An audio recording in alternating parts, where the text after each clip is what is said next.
Algo está sucediendo en nuestro mundo, algo está pasando. Y hay mucha gente que no conoce a Dios, que no conoce la palabra de Dios, pero se pregunta, ¿qué está pasando? Y muchos que están en la iglesia duermen, no se dan cuenta, están perdiendo la sensibilidad espiritual. A partir del versículo 4, anoche leímos hasta el versículo 3. Pero Jehová hizo levantar un gran viento en el mar, y hubo en el mar una tempestad tan grande que se pensó que se partiría la nave, y los marineros tuvieron miedo, y cada uno clamaba a su Dios, y echaron al mar los enseres que había en la nave para descargarla de ellos. Pero Jonás había bajado al interior de la nave y se había echado a dormir. Y el patrón de la nave se le acercó y le dijo: ¿qué tienes, dormilón? Levántate, clama a tu Dios, quizás Él tendrá compasión de nosotros y no pereceremos. Y dijeron cada uno a su compañero: venid y echemos suertes, para que sepamos por causa de quién nos ha venido este mal. Y echaron suertes, y la suerte cayó sobre Jonás. Entonces le dijeron ellos: decláranos ahora, ¿por qué nos ha venido este mal? ¿Qué oficio tienes? ¿Y de dónde vienes? ¿Cuál es tu tierra? ¿De qué pueblo eres? Y Jonás les respondió: soy hebreo y temo a Jehová, Dios de los cielos, que hizo el mar y la tierra. Y aquellos hombres temieron sobremanera y le dijeron: ¿por qué has hecho esto? Porque ellos sabían que Jonás huía de la presencia de Jehová, pues él se los había declarado. Y le dijeron: ¿qué haremos contigo para que el mar se nos acalme? Porque el mar se iba embraveciendo más y más. Y Jonás les respondió: tomadme y echadme al mar, y el mar se aquietará, porque yo sé que por mi causa ha venido esta gran tempestad sobre vosotros. Y aquellos hombres trabajaron para hacer volver la nave a tierra, mas no pudieron, porque el mar se iba embraveciendo más y más contra ellos. Entonces clamaron a Jehová y dijeron: te rogamos ahora, Jehová, que no perezcamos nosotros por la vida de este hombre, ni pongas sobre nosotros la sangre inocente, porque tú, Jehová, has hecho como has querido. Y tomaron a Jonás y lo echaron al mar, y el mar se aquietó de su furor. Y temieron aquellos hombres a Jehová con gran temor, y ofrecieron sacrificio a Jehová e hicieron votos. Pero Jehová tenía preparado un gran pez que tragase a Jonás, y estuvo Jonás en el vientre del pez 3 días y 3 noches. Vuelvo a leer el versículo 4. Pero Jehová hizo levantar un gran viento en el mar, y hubo en el mar una tempestad tan grande que se pensó que se partiría la nave. Dios tiene un plan maravilloso para todo aquel que un día se encuentra con Jesús. A Abraham, Dios le dijo: sal de tu tierra, de la casa de tus padres, y anda a una tierra que yo te mostraré. Y tú serás una bendición por donde pases. El plan de Dios para sus hijos es que sus hijos sean una bendición por donde pasen. Pero Jonás, en lugar de ser una bendición en el barco, estaba siendo una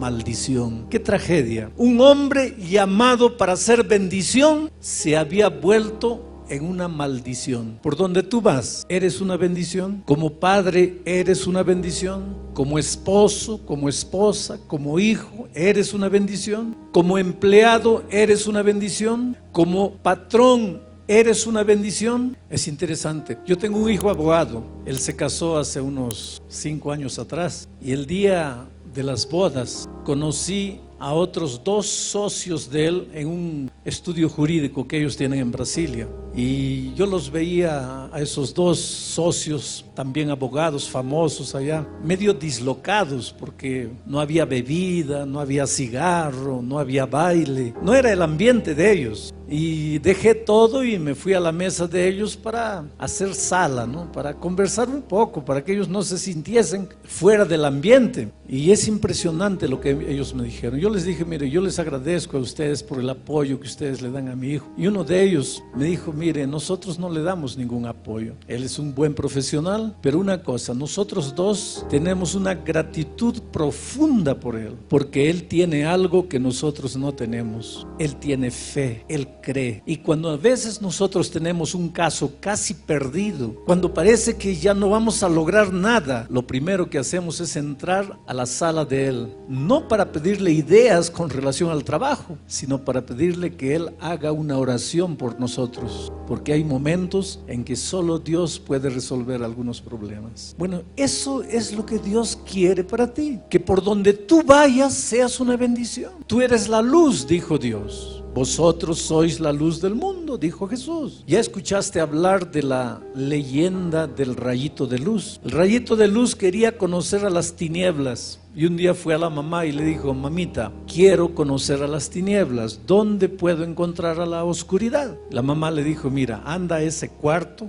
Allí está la oscuridad, puertas cerradas, ventanas cerradas. Métete por alguna rendijita, allí vas a encontrar a la oscuridad. Y el rayito de luz se fue, entró y volvió frustrado. Mamita, entré, pero no había ninguna oscuridad. Entonces la madre le dijo, mira, ándate al centro de la tierra, allá al fondo de la tierra, ahí está la oscuridad. Y el rayito de luz se fue allá y volvió triste. Mamita, tampoco encontré la oscuridad. Y la mamá lo mandaba para aquí, lo mandaba para allá y el rayito de luz volvía y le decía, mamá, no encuentro a la oscuridad. Y la mamá le dijo, mira hijito, nunca vas a encontrar a la oscuridad, porque por donde tú vayas, todo va a quedar iluminado, porque tú eres un rayo de luz. Oh querido, tú eres un rayo de luz. Tú naciste para ser una bendición. Mucha gente se queja y dice así, esta vida es un infierno, esta vida es injusta. Nadie me ama, nadie me quiere, nadie me acepta, todo el mundo me trata mal. Pero yo quiero darte una noticia que no sé si te va a gustar. No es que todo el mundo te trata mal, no es que nadie te quiere, es que este mundo, esta vida es como un espejo. Si tú vas al espejo y le sonríes, el espejo te sonríe. Si tú vas al espejo con rabia en el rostro, el espejo te va a devolver la misma imagen. Si tú lloras delante del espejo, el espejo te va a devolver la imagen de alguien llorando. El problema es que tú andas con el rostro fruncido, andas quejándote de la vida, miras a las personas y nadie te gusta, vives criticando, mirando los defectos de las personas, pero quieres que te acepten, quieres que todos se traten bien. Querido, trata bien a las personas, ama a las personas, acéptalas como son. Tú no vas a cambiar la personalidad de los seres humanos. Pero ese es muy hablador, acéptalo así hablador. Ese es muy callado, acéptalo callado. Ese es muy triste, acéptalo triste. Ese es muy nostálgico, acéptalo nostálgico. Porque cuando tú aceptes a las personas como son, las personas te van a aceptar a ti como tú eres. El problema es que nosotros queremos que las personas sean de la manera que nosotros queremos que sean. Pero si las personas cobran eso también de nosotros, ¿a dónde vamos? Jonás había nacido para ser una bendición, pero estaba haciendo una maldición. Y no estaba haciendo una maldición solo para la gente que estaba en el barco, estaba haciendo una maldición para sí mismo. Al escaparse de Dios, Jonás había perdido 4 cosas maravillosas. Y cada vez que tú no quieres compromiso con Dios, cada vez que tú corres de Dios, cada vez que tú te limitas a acompañar a Dios de lejos, pero no te acercas, no te comprometes, no te relacionas. Ahora mira, en los tiempos de Cristo, multitudes seguían a Jesucristo. ¿Cuántos comieron del pan en el milagro de la multiplicación de los panes y peces? Por lo menos unas 15,000 personas. Cuando crucificaron a Jesucristo, ¿dónde estaban esas 15,000 personas que comieron el pan que Jesús multiplicó? Es que eran personas que seguían a Jesús así de lejos, sin compromiso. Está distribuyendo pan, llego cerca. Está curando, voy allá. Está dando alguna bendición, corro, pero no quiero compromiso. Un paso siempre atrás. Siempre la humanidad fue así. Pero cuando tú vives distante de Jesús, cuando no quieres comprometerte, pierdes 4 cosas. Las 4 cosas que Jonás había perdido cuando decidió alejarse de Dios. En primer lugar, Jonás perdió su capacidad de orar. Perdió su capacidad de orar. ¿Recuerdas cuando leí el texto? Cuando la tormenta apareció, cuando el problema apareció, dice que cada uno de los marineros oraba a un Dios diferente. Cada uno tenía su Dios y cada uno clamaba a Dios. Yo creo que el jefe de los marineros convocó a una noche de oración especial, una reunión especial de oración para que Dios calme la tempestad. Y cada uno oraba a un Dios extraño. Ahora, la única persona que conocía al Dios verdadero, creador de los cielos y la tierra, dormía. Jonás, en la historia, es el primer cristiano que se durmió en una reunión de oración. Se bajó allá abajo y se echó a dormir. Si tú me haces una pregunta esta tarde, pastor, ¿cómo sé que me estoy alejando de Dios? Yo te respondo: cuando empiezas a perder tu capacidad de orar, cuando empiezas a orar poco, te estás alejando de Dios. Pero pastor, si el sábado estuve en la iglesia, no importa. Pero pastor, si yo soy anciano, no importa. Pero pastor, si yo pasé la lección de la escuela sabática, no importa. El hecho de que vienes a la iglesia no mide tu comunión con Dios. El hecho de que tienes un cargo en la iglesia no mide tu comunión con Dios. Lo que mide tu comunión con Dios es tu capacidad de orar. Y la primera evidencia de que te estás alejando de Dios es que te da menos y menos ganas de orar. Y cuando tú no oras, puedes estar en la iglesia, pero estás solo en la vida. Y cuando la tormenta viene, ¿qué haces? ¿A dónde vas? Cuando están demitiendo de la empresa a todos los empleados y tu nombre está en la lista, ¿qué haces? Cuando tu hogar se está destruyendo, ¿qué haces? Cuando estás adeudado o endeudado hasta el cuello, ¿qué haces? Porque si tú no estás orando, estás lejos de Dios. La única manera de saber que estás con Dios es si todos los días estás pasando tiempo en oración, abriendo tu corazón y dependiendo de Dios. Pero Jonás había perdido su capacidad de orar. Como consecuencia de haber perdido la capacidad de orar, Jonás empezó a perder la sensibilidad espiritual. Jonás dormía. Y cuando tú estás durmiendo, estás víctima de tus enemigos, a merced de tus enemigos. Cuando estás durmiendo, hasta un niño te puede matar. ¿Por qué? Porque durmiendo no puedes defenderte. Al alejarse de Dios, Jonás estaba perdiendo la sensibilidad espiritual. Mira, todos los marineros en el barco se daban cuenta que había un problema. Jonás no, Jonás dormía. Los marineros en el barco agarraban las cosas y arrojaban al mar para que el barco no tuviese mucho peso, a fin de que continuase flotando. Los marineros se esforzaban, los marineros luchaban, los marineros miraban al cielo, pensaban, ¿qué está pasando? Ahora el único que tenía conciencia de lo que pasaba, dormía. Había perdido la sensibilidad espiritual. ¿Sabes que lidiar con cosas espirituales es una bendición, pero puede transformarse en una maldición? Porque podemos familiarizarnos tanto con las cosas espirituales que pasan a ser rutinarias, dejan de ser especiales, dejan de ser sagradas, tórnanse comunes, tórnanse simples. Pierdes la sensibilidad espiritual. Hay tanta violencia en el mundo, hay tanto secuestro,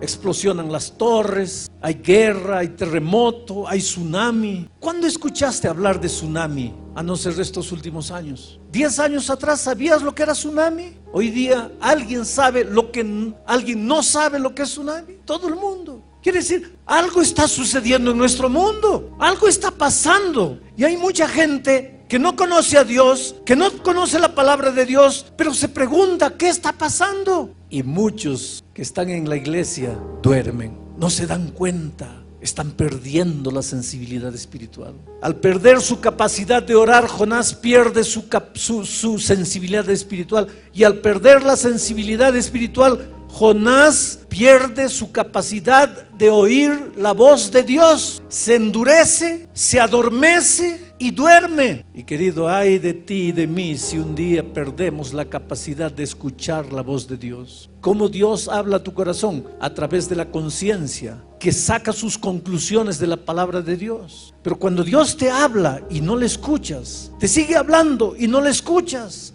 te continúa hablando y no le escuchas, tu corazón se va endureciendo, y llega un momento en que Dios puede gritar a tus oídos y ya no escuchas, porque pierdes la capacidad de escuchar la voz de Dios. ¿Hace cuántos años Dios te llama? ¿Hace cuántos años Dios toca tu corazón para que le entregues definitivamente la vida a Cristo? Estaré predicando esta noche para alguien que ya tuvo momentos felices en la iglesia de Dios, y por esas cosas de la vida hoy día estás lejos de Dios, lejos de la iglesia. ¿Cuántas veces Dios te ha llamado? ¿Cuántas veces Dios ha tocado tu corazón? ¿Cuántas veces en medio de la noche el Espíritu te ha incomodado? ¿Cuántas noches de insomnio has tenido? Porque la voz de Dios te atormenta. Pero si tú no le haces caso, llega un momento en que tu corazón se endurece y pierdes la capacidad de escuchar la voz de Dios. Ahora veamos cómo las personas tratan de resolver el problema que había aparecido aquella noche. Estaban en medio de una noche oscura y un mar embravecido. Cada uno clama a su Dios, y después de clamar a Dios, todos los que estaban en el barco tratan de resolver el problema. En primer lugar, ellos raciocinan y llegan a la siguiente conclusión: este problema debe haber aparecido porque entre nosotros debe haber un culpable. Y entonces ellos echan suerte. Ustedes saben que los marineros juegan cartas, juegan dados, juegan dominó. Los marineros pasan el tiempo con ese tipo de juegos de azar. Y los marineros aquella noche trataron de descubrir quién era el culpable, utilizando las herramientas que tenían en sus manos, utilizando las cosas que ellos conocían. Echaron mano del juego de azar. No es que la Biblia apruebe el juego de azar. Lo que la Biblia está mostrando es que cuando el ser humano está en problemas, trata de resolver sus problemas con lo que tiene en la mano. Ni que para eso tenga que entrar en la tradición humana que no tiene base científica ninguna. Ponte a pensar en nuestros días. La humanidad inconscientemente sabe que este barco está en peligro. La humanidad inconscientemente sabe que la embarcación llamada tierra está corriendo peligro, y cada uno trata de resolver el problema. Unos piensan que esta tierra se va a destruir por causa del desequilibrio ecológico. Entonces vamos a concentrar todas las fuerzas en mantener el equilibrio ecológico, y nunca en la historia se vio tantos movimientos defendiendo el equilibrio ecológico. Y claro que tiene razón de ser, pero la solución para el planeta no está ahí. Hay mucha violencia, hay mucho robo, hay mucha deshonestidad. Entonces, ¿qué debemos hacer? Vamos a construir prisiones para que todos los ladrones vayan allá. Ahora, querido, si todos los ladrones tuviésemos que ir a la prisión, no quedaría nadie afuera, porque el problema no está afuera, el problema está en el corazón humano. Hay un filósofo que dice que si tú no robaste todavía es porque no tuviste la oportunidad. Y yo te voy a confesar una cosa, porque quiero que entiendas que soy un ser humano tan humano cuanto tú. Un día en los Estados Unidos entregué un billete de un billete de $10 para una compra que hice de $2-3. Y la chica debería tener algún problema ese día. Seguro que peleó con el esposo, o algún hijo estaba enfermo. Evidentemente su cuerpo estaba allí, pero su cabeza no estaba, porque me recibió el billete de $10 y me dio el vuelto de $100. ¿Qué es lo que debería haber hecho yo inmediatamente? ¿Qué debería haber hecho? Devolver. Y devolví, pero pensé 2 segundos antes de devolver. Y después me asusté. ¿Por qué tuve que pensar? ¿Por qué no devolví en el acto como algo natural? Porque la honestidad no es natural. No es natural de nuestra naturaleza pecaminosa. Entonces, querido, el problema no está con la justicia humana, no está con la prisión, el problema está con el corazón humano. Pero cada ser humano trata de resolver el problema. El matrimonio está hundido.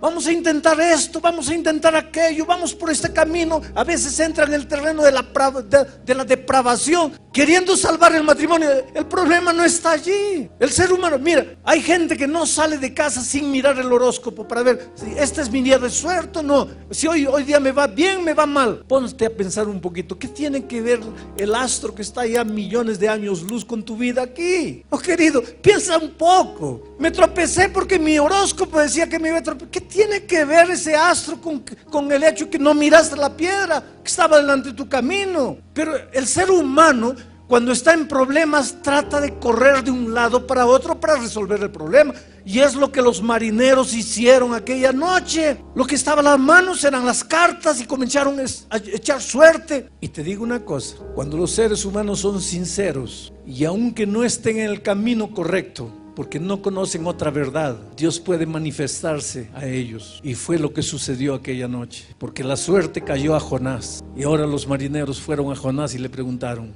¿qué hiciste? ¿Por qué nos trajiste esta maldición? Ahora miren la actitud de Jonás. Jonás pensaba que la solución para los problemas estaba en las manos del propio ser humano. Jonás llegó a la siguiente conclusión: yo pequé, yo traje este problema, yo traje esta maldición, entonces yo voy a pagar por lo que hice. Arrójenme al mar, y cuando yo me muera, ustedes se van a quedar en paz. Jonás era un profeta de Dios. Jonás conocía el tema de la gracia redentora. Hay muchos cristianos sinceros que piensan que en el Antiguo Testamento la enseñanza es salvación por las obras y que en el Nuevo Testamento la enseñanza es salvación por la gracia. Pero si tú lees la Biblia desde el Génesis hasta el Apocalipsis, vas a ver que la única enseñanza bíblica es la salvación por la gracia. Por las obras nadie se salva. Por la ley nadie se salva. Por guardar mandamientos nadie se salva. Desde el jardín del Edén, cuando un cordero fue sacrificado para preparar vestidos para cubrir la desnudez del hombre, Dios estaba diciendo que la salvación es únicamente por la gracia de Jesucristo, porque ese cordero simbolizaba al cordero de Dios que tiraría el pecado del mundo. Cuando Israel todos los días ofrecía sacrificio y un corderito era sacrificado, el mensaje era: la salvación es únicamente por la gracia. Por lo tanto, Jonás conocía el tema de la salvación por la gracia, pero él no creía. Él tenía una manera de pensar: el que la hace, la paga. Yo la hice, entonces merezco morir. Y es verdad, queridos. La Biblia dice: por cuanto todos pecaron, están destituidos de la gloria de Dios. Pablo afirma: la paga del pecado es la muerte. Todos esta noche merecemos morir. No hay justo ni siquiera uno, dice la Biblia. No hay quien busque el bien. Está en nuestra naturaleza el pecado. Nuestra inclinación natural es hacia el mal. Por lo tanto, aquí nadie tiene derecho de ser salvo. La salvación no es por derecho. La salvación no es por merecimiento. La salvación no es porque has hecho alguna cosa buena. La salvación no es por puntos que ganaste. La salvación no es una medalla de honra que recibes. La salvación es únicamente por la gracia de Cristo, porque Él te ama a pesar de lo que has hecho, a pesar de tu pecado, a pesar de la vida que has vivido,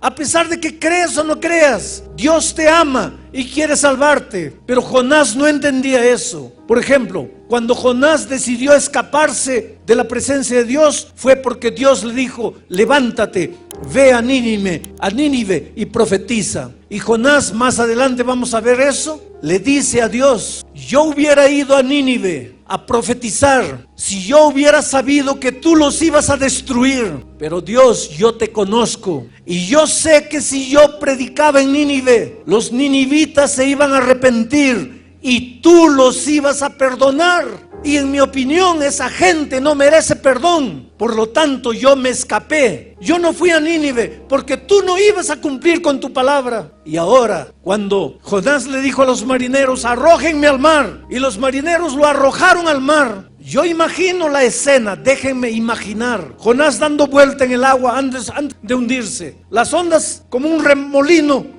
tratando de hundirlo, y Jonás ya solo con la cabeza para afuera, mirando al cielo y diciéndole a Dios: ¿está viendo, Señor? Es así que se trata al pecador. Pecó, murió, pero los ninivitas pecaron y yo sé que tú los ibas a perdonar. Entonces yo te estoy dando una clase de teología. Yo te estoy dando una lección de salvación. Es así que se trata al pecador. Oh, querido, es realmente así que se trata al pecador.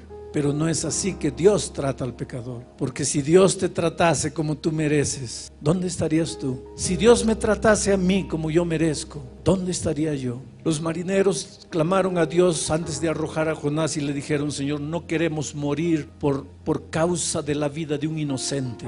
¿Inocente? ¿Jonás era inocente? Jonás murió, o posiblemente moriría, pero no estaba muriendo por los marineros. Los marineros eran los inocentes. Jonás estaba muriendo por su propia culpa. Diferente de Jesús, que cuando murió en la cruz del Calvario, no estaba muriendo por él, porque Jesús sí era inocente. Él sí estaba muriendo por los pecadores. Él estaba muriendo por mí. Por eso, toda la eternidad no será suficiente para que yo pueda agradecer el amor maravilloso de Jesucristo. Y Jonás desapareció en las aguas. Todo el mundo pensó que había muerto. Y ahora entro a la parte final del texto de esta noche. El último versículo del capítulo 1 dice así: pero Jehová tenía preparado un gran pez. El problema del pecado a Dios no lo agarró por sorpresa. Desde la eternidad Dios ya tenía el plan de salvación preparado.